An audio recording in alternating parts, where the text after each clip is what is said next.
All right, taking out a quick minute for our newsletter update with Ryan Stockton from Reformation Brewery. And you have been with Reformation. But I've been here for 7 years, yeah. Okay, so how has it been since that? It's been changing every single bit. You know, started off on the brewing side as an intern 7 years ago. And then eventually moved into the sales after about 2 years of brewing, and then kind of slowly integrating into the operations side. So I've seen a few sides now. Now, did you have the same passion for beer before you got involved, or has it grown over the process? Kind of came backwards into it from the restaurant side. So I was working in restaurants through college, and my internship here was part of going to KSU, but I was working at the restaurant at the time, and then kind of planned a beer dinner as part of that internship with the restaurant that I was working at, just kind of for fun, and kind of tied all the pieces together, and I really realized how much fun and how kind of just fluid the beer industry is, and how ever-changing, and kind of how many different ways there are to build relationships kind of with your community and people you know within that, and I think that's really what pulled me in. Wow. Full circle. And so you've really been part of it since there's been this renaissance in the craft brewery industry we've seen across the nation. Yep. So you've kind of been there on the forefront. How has that been from that, where you know, craft beer was kind of that standoff, that redheaded stepchild, to being this star pupil almost now in everybody's mind? Yeah, it's been different for Georgia specifically because how quickly the laws have changed. Kind of almost every 2 year we kind of hit a different stride from where it was. You know, there was no take-home beer, and then there was only the tours versus the pints. So that's been probably the craziest thing to watch from year in and year out, being on the inside of it, I'd say. But from a national level, it's amazing what local craft breweries can do for their communities, like how integrated they become into that nowadays, and the nonprofit side, how many jobs they can provide to people within their respective communities, and kind of how they become neighborhood pubs is really, really cool as well. That is really cool. And I know that Reformation follows in that, because one of the things you have going on is the charity beers. And different things when it comes to the idea of breweries and giving back to the community in which you're involved and call home. Yes. Yeah, this year we're doing 4 specifically.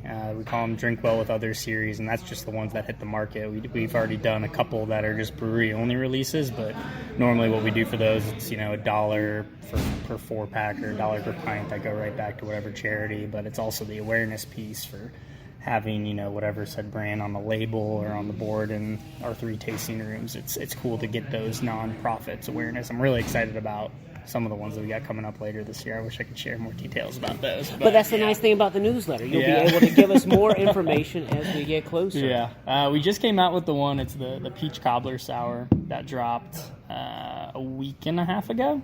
So that one's pretty new and out there. That one's version 2. It was done with Atlanta Sporty Girls Inc. And a few other really close partners to us as well, and kind of headed by our creative director, Jessica Miller, kind of headed that on, which is really cool. And so now, for a lot of the different things that we may not find in stores, people can always head to the brewery, because you guys have a ton of concept, experimental beers, some trial stuff, some neat things that people can come down and experience. Yeah, we're always trying to figure out, what's going to be hitting the market next for us, and having these 3 tasting rooms, specifically with the R&D facility that we built down in Woodstock. There's always some rather crazy styles there. I think we just got a cider and a seltzer on tap down there, so kind of feeling that out and getting people's perceptions and opinions.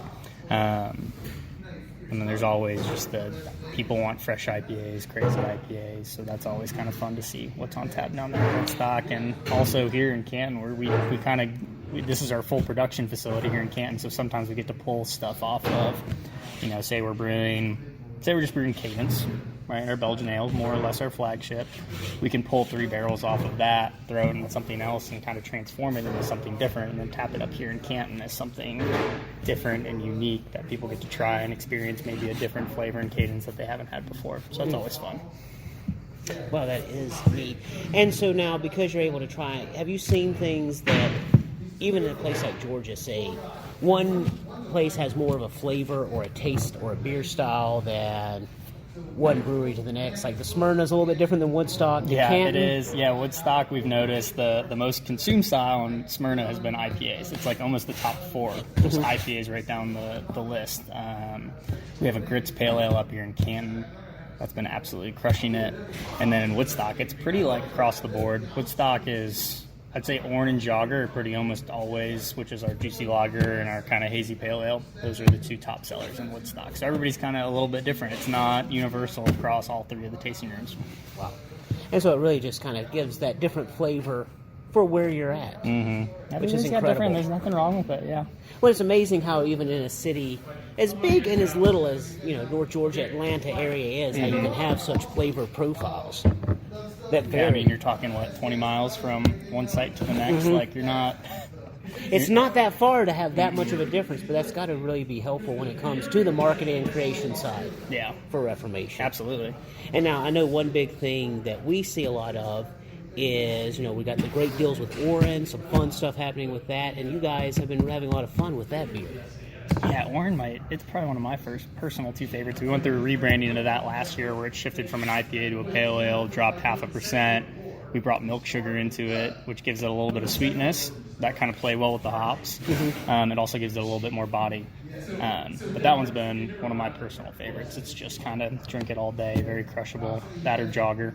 And now for people that may not be as experimental or have not tried the different craft beers or Reformation, is there, say, at the top three, if you like this, or say, if you like a black coffee, you should drink this beer, or if you like a red wine, you should drink this, what would you think?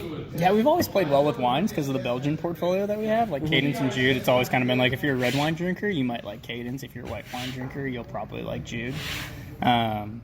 As we bring people into the fold of Reformation. And yeah, exactly. And then coffee, you can go Stark or Declaration, which are both year-round brands for us. Stark's going to be an English porter, so it's going to be a little bit more dry, a little bit more mild, lower ABV. It's 5%, 5.5%. And then Declaration's that big, boozy kind of 9.7 Russian Imperial Stout, like a little bit more kind of straight espresso shot, I guess, if you were that type of drinker. Yeah. Wow. And so that's the great thing about it. You're having these amazing craft beers made locally and just right down the street from us, with this being this close to Jasper, right? This close to Jasper. And so now, for people that may want to try things that we don't have, they can just head right down to the brewery, which is now in the Cotton Mill Lofts. Yes. Cotton Mill Exchange, yeah. Exchange, that's the word I'm looking for. Excellent. Now, there's a lot of fun stuff going on. Now, what time are the hours down here? I think here, because it's kind of, I just looked at it actually, because we had somebody walking an hour early. It's 6 to 9 on Tuesday, 5 to 9 on Wednesday, Thursday, and then Friday I think it's 4 to whenever we close, normally around 11.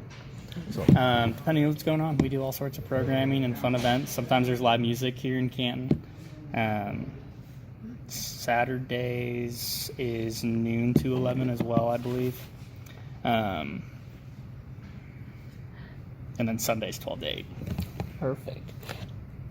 Yeah, it makes it for a lot of great stuff, because people can come down, find out the Reformation they love the most, come up to Rocco's, be able to have it there. Right there, exactly. There's a few of them on at Rocco's right now. Yeah, it's awesome. It makes for a great collaboration and partnership and working together.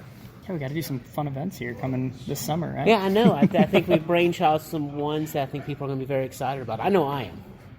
I'm very excited. Yeah, so they need to stay tuned for that. Well, Ryan, I know you've got a busy day. Thanks so much for taking out a minute. I appreciate your time. Cheers. Thank you. Cheers.